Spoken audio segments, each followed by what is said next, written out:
ಅದು ಈರುಳ್ಳಿ ಉದ್ದಕ್ಕೆ ಹೆಚ್ಕೊಂಡಿದ್ದೀನಿ. ಉದ್ದಕ್ಕೆ ಹೆಚ್ಕೊಂಡಿದ್ದೀನಿ. ಹಸಿರು ಮೆಣಸಿಕಾಯಿ, ಒಣಮೆಣಸಿಕಾಯಿನೂ ಹಾಕ್ಬೋದು, ಹಸಿರು ಮೆಣಸಿಕಾಯಿನಾದ್ರೂ ಹಾಕ್ಬೋದು. ಕರಿಬೇವು, ತೆಂಗಿನಕಾಯಿ ತುರಿ. ಮೇನ್ ಇದಕ್ಕೆ ಬೇಕಾಗೋದು ಹೆರಳಿಕಾಯಿ. ನಾವು ಹೆರಳಿಕಾಯಿ ಚಿತ್ರಾನ್ನ ಮಾಡೋದ್ರಿಂದ ಹೆರಳಿಕಾಯಿ ಮತ್ತು ಕಡಲೆಕಾಯಿ ಬೀಜ ಮತ್ತು ಕಡಲೆಬೇಳೆ, ಉದ್ದಿನಬೇಳೆ ಇಟ್ಕೊಂಡಿದ್ದೀನಿ. ಇದು ಸಪ್ರೇಟ್ ಹುರಿದು ಇಟ್ಕೋಬೇಕು. ಈ ಚಿತ್ರಾನ್ನಕ್ಕೆ ಮೇನ್ ಬೇಕಾಗಿರೋದೇ ಇದು ಮೆಂತೆ ಮತ್ತು ಜೀರಿಗೆ. ಆಮೇಲೆ ಬೆಳ್ಳುಳ್ಳಿ ಸಿಪ್ಪೆ ತೆಗೆದಿಲ್ಲ, ಹಾಗೆ ಇಟ್ಕೊಂಡಿದ್ದೀನಿ. ರಫಾಗಿ ಚೆಜ್ಜಿಟ್ಕೊಳ್ಳಿ, ತುಂಬ ಟೇಸ್ಟಾಗಿರುತ್ತೆ. ಇದನ್ನು ಹೇಗೆ ಮಾಡೋದು ಅಂತ ತೋರಿಸ್ಕೊಡ್ತೀನಿ ಬನ್ನಿ. ನೋಡಿ, ಬಾಂಡೆ ಇಟ್ಕೊಂಡಿದ್ದೀನಿ. ನಾನು ಕಡಲೆಕಾಯಿ ಬೀಜ ಹಾಕ್ಕೋತಾ ಇದ್ದೀನಿ. ಎಲ್ಲ ಡ್ರೈ ರೋಸ್ಟೇನೆ ಇದು.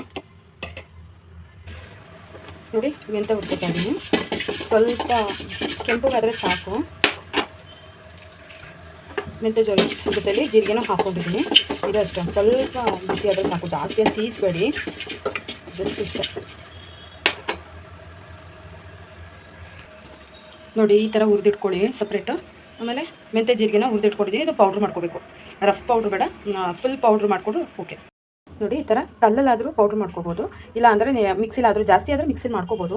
ಇದು ಆ್ಯಕ್ಚುಲಿ ಸ್ವಲ್ಪ ಅಲ್ಲ ಇರೋದು, ಹಾಗಾಗಿ ನಾನು ಕುಟ್ಟಣಿಕೆಯಲ್ಲಿ ಪೌಡ್ರ್ ಮಾಡ್ಕೋತಾ ಇದ್ದೀನಿ.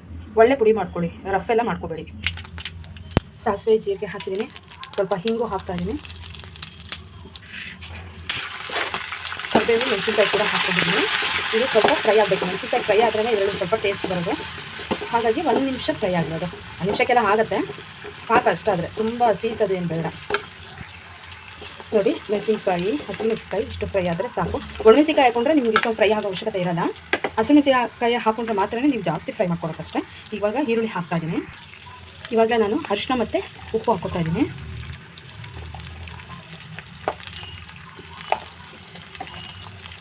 ರುಚಿಗೆ ತಕ್ಕಷ್ಟು ಉಪ್ಪು, ನಿಮಗೆ ಗೊತ್ತಿರುತ್ತಲ್ಲ ಎಷ್ಟು ಹಾಕ್ಕೋಬೇಕು ಅಂತ, ಅಷ್ಟು ಹಾಕ್ಕೊಡಿ. ಈರುಳ್ಳಿ ಏನು ಜಾಸ್ತಿ ಫ್ರೈ ಆಗೋದೇನು ಬೇಡ, ಸ್ವಲ್ಪ ಫ್ರೈ ಆದರೆ ಸಾಕು. ಅದು ಕೂಡ ಏಕೆಂದರೆ ತುಂಬ ಬೆಂದ್ಬಿಟ್ರೆ ಅಷ್ಟು ಟೇಸ್ಟ್ ಇರೋಲ್ಲ. ಸ್ವಲ್ಪ ಬೆಂದರೆ ಸಾಕು. ತೆಂಗಿನಕಾಯಿ ತುರಿ ಹಾಕಿದ್ದೀನಿ. ಇದನ್ನು 1 ನಿಮಿಷ ಬಾಡಿಸ್ಕೊಡಿ, ಆಯಿತಾ? ಏಕೆಂದರೆ ಒಂದು 2 ಡೇಸ್ ಆದರೂ ಇಡ್ಬೋದು. ಇದನ್ನು ಕೂಡ ಬಾಡಿಸ್ಕೊಂಡ್ರೆ, ಇಲ್ಲ ಅಂದರೆ ಒನ್ ಡೇಗೆಲ್ಲ ಸ್ವಲ್ಪ okay, one day okay, next ಡೇಗೆಲ್ಲ ಕೆಟ್ಟೋದಂಗೆ ಆಗುತ್ತೆ. ಅದಕ್ಕೆ ನಾನು ಪೌಡ್ರ್ ಮಾಡಿ ಇಟ್ಕೊಂಡಿದ್ನಲ್ಲ, ಮೆಂತೆ ಜೀರಿಗೆ ಪೌಡ್ರು ಹಾಕಿದ್ದೀನಿ. ಇದನ್ನು ಹಾಕ್ಬಿಟ್ಟು ಕಾಯಿ ಮತ್ತು ಮೆಂತೆ ಜೀರಿಗೆ ಪೌಡ್ರನ್ನ ಚೆನ್ನಾಗಿ 1-2 ನಿಮಿಷ ಫ್ರೈ ಮಾಡಿ. ಫೈನಲಿ ರಫಾಗಿ ಚೆಜ್ಜಿಟ್ಕೊಂಡಿರೋಂಥ ಬೆಳ್ಳುಳ್ಳಿ ಹಾಕ್ತಾಯಿದ್ದೀನಿ. ಇದು ಹಾಕಿದರೆ ತುಂಬ ಟೇಸ್ಟ್ ಇರುತ್ತೆ, ಹಾಗಾಗಿ ಇದು ಹಾಕ್ತಾಯಿದ್ದೀನಿ. ಕೆಲವರಿಗೆ ಹೆರಳಿಕಾಯಿ ಅಂದರೆ ಏನು ಅಂತ ಗೊತ್ತಿರೋದಿಲ್ಲ. ನೋಡಿ, ಈ ಥರ ಇರುತ್ತೆ, ನಿಂಬೆಹಣ್ಣಿನ ಥರನೇ ದಪ್ಪ ಇರುತ್ತೆ ಹೆರಳಿಕಾಯಿ. ನಾನು ಇಲ್ಲಿ 1 ತೊಗೊಂಡಿದ್ದೀನಿ. ನನಗೆ ಒಂದೇನು ಬೇಕಾಗಲ್ಲ, ಅರ್ಧ ಹೋಳಾದರೆ ಸಾಕು. ನೋಡಿ, ಇದು ಇಷ್ಟು ಬಂದಿದೆ, ಸಾಕು. ನಮಗದು ಗೊಜ್ಜ ರೆಡಿಯಾಗಿದೆ. ಅದನ್ನು ತಣ್ಣಗಾದ್ಮೇಲೆ ಇದು ಹಾಕ್ಕೋಬೇಕು ರೈಸ್ನ ಕಲಿಸುವಾಗ. ರೆಡಿಯಾಗಿದೆ ನಮ್ಮದು ಹೆರಳಿಕಾಯಿ ಚಿತ್ರಾನ್ನ ಗೊಜ್ಜು ರೆಡಿಯಾಗಿದೆ. ಸ್ಟವ್ ಆಫ್ ಮಾಡಿದ ಮೇಲೆ ನಾವು ಹುರಿದಿಟ್ಕೊಂಡಿರೋಂಥ ಕಡಲೆಬೇಳೆ ಮತ್ತು ಉದ್ದಿನಬೇಳೆ, ಕಡಲೆಕಾಯಿ ಬೀಜ ಇದನ್ನು ಕೂಡ ಹಾಕ್ಬಿಟ್ಟು ಮಿಕ್ಸ್ ಮಾಡಿ. ಕೆಲವರು ಹಲ್ಲುಗಳಲ್ಲಿ ಸ್ಟ್ರಾಂಗ್ ಇದ್ದರೆ ಓಕೆ, ಕಟಮ್ ಅಂತ ಇರುತ್ತೆ.